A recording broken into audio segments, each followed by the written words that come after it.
C'est au cours d'une grande concertation présidée par les leaders de la coalition des syndicats de la municipalité sur l'invitation des cadres des mairies de Libreville et agents municipaux, ayant pour charpente mise en place des stratégies pour affûter les armes face à la tutelle qui semble jouer au jeu du chat et à la souris le mardi 4 juillet 2023 à la mairie du 5e arrondissement.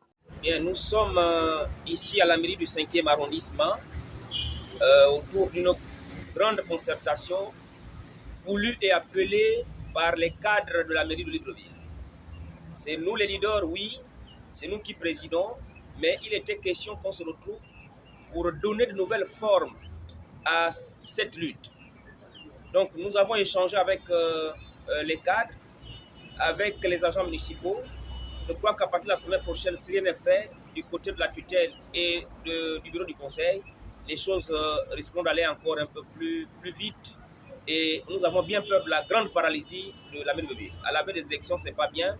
Donc c'est le lieu pour nous d'interpeller le bureau du conseil, de prendre à bras le corps les revendications des agents municipaux.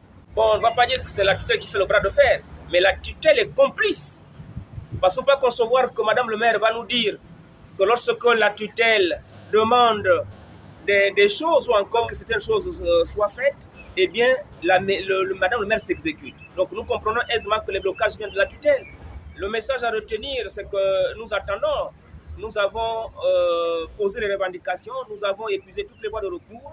Je crois que l'heure n'est plus à la discussion, simplement que le bureau du conseil comprend la nécessité de ramener la paix au niveau de la maison. C'est tout en respectant simplement les engagements pris devant les partenaires sociaux.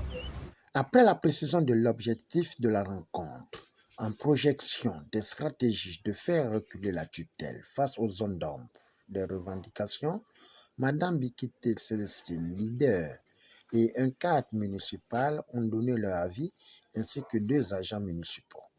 Bien, je ne peux que me réjouir de cette rencontre ce matin voulue par les cadres. Parce que tout ce que nous faisons au niveau de nos organisations syndicales, nous le faisons d'abord pour le bien-être des agents municipaux et le bien-être des cadres. Pour le bien-être des cadres. Donc, la réunion de ce matin est la bienvenue afin que nous, leaders et les cadres municipaux, nous nous accordions pour des nouvelles stratégies. Et nous étions là pour les écouter et analyser ce qu'il y a lieu de faire à l'avenir. Mais la rencontre de ce matin, vraiment, elle a bienvenue parce que les cadres ont compris la nécessité de s'unir aux partenaires sociaux parce que ce que nous faisons, c'est d'abord pour eux. C'est leur maison et chacun défend l'intérêt de son administration. Donc, pour le redire, je ne pourrais que me réjouir.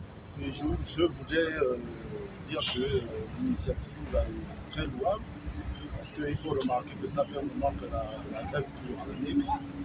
Et cette situation indispose plus ou moins les agents municipaux de bloc des carrières des impôts. Je pense qu'il est temps que le bureau du conseil municipal se saisisse de dossier et essaie d'apporter une solution adéquate de façon à ce que chacun d'entre nous, sinon chaque port, puisse trouver son compte. Le budget est 3, qu'il n'y a pas suffisamment d'argent pour satisfaire nos droits légitimes. Donc, nous, agents municipaux, nous, cadres maison, nous avons la possibilité de leur montrer comment faire entrer de l'argent. Mais à la seule condition, comme vous l'avez si bien dit, qu'on responsabilise les cadres maison. J'ai fait 6 ans à la mairie d'Akila. En tant que conseiller juridique, j'ai travaillé avec 3 maires. Le receveur, elle était receveur percepteur, donc elle cumulait, elle était comptable assignataire du budget de la commune d'Akanda et comptable de l'État. Donc elle accumulait. Mais cette femme, elle bloquait certaines dépenses. Elle disait aux maires, aux responsables municipaux que si vous ne faites pas rentrer de l'argent, ils s'estiment que le budget est étroit. Je ne paye pas telle chose, telle chose, telle chose. De voir les juridictions, je ne fais pas un débat avec mon frère, Je pense que nous avons 2 cadres à la mairie où on doit d'abord travailler. Dès qu'on finit de sortir les textes dans la CAP et la commission consultative. La CAP, comme vous avez dit, c'est le recrutement, les avancements, façon qu'on donne là et tout. La commission consultative, c'est de prendre les textes dont vous parlez. On ne doit plus recruter comme ça. On ne doit plus faire. Ça, c'est encadré à la mairie de Libreville. Donc, à partir de cet instant, si nous faisons la CAP, nous faisons la commission consultative, les documents qui vont sortir là, on demande leur applicabilité. On est détenu ailleurs et non à la mairie.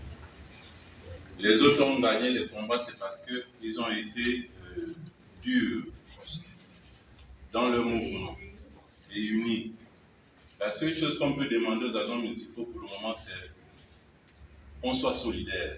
On doit sensibiliser ceux qui pensent que le combat, c'est pour les partenaires sociaux, c'est pour les cadres, ça ne concerne pas tous les agents. Parce que quand on parle de nouveau système, je crois que le salaire concerne tout le monde. Pour le bien-être social des agents municipaux, cadres et leaders invitent la tutelle à mettre de l'eau dans du vin afin de trouver des solutions positives pour éviter la pose du pied à l'accélérateur, signe de paralysie de l'administration municipale à l'aube des élections plurielles de 2023.